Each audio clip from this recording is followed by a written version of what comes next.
The second one is that they are hijacking your taste buds so that you're addicted to it.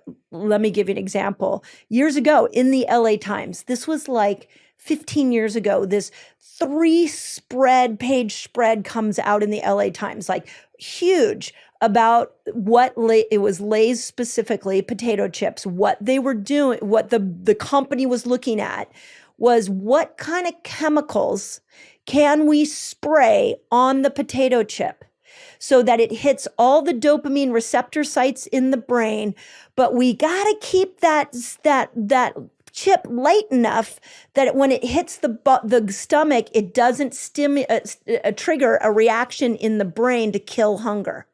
So it needs to be light. It has to be salty. It has to have a little bit of sweetness in it so it can hit those dopamine sites, but we can't let the person fill up on it. So think about that. How many people open a bag of potato chips and eat? It does just that. It does that. You can't just eat one. You're like, the whole bag's gone. And then the next thing you know, you're like, I need more food. And that is what all this Western processed food is doing, is it's hijacking our taste buds.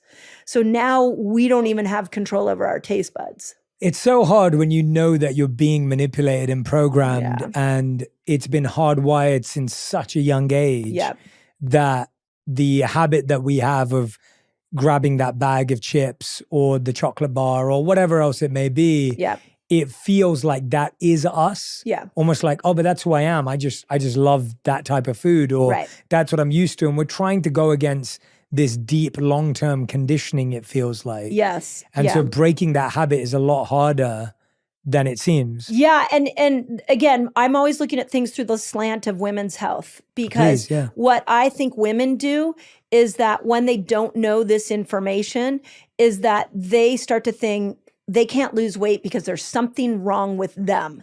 And they have no idea that the chemicals they've been eating in their diet food that was low fat and they bought because they wanted the lower sugar version actually had a chemical in it that reprograms stem cells to make fat cells and hijack their taste buds so that they're addicted to these foods over and over again. But the woman doesn't know that.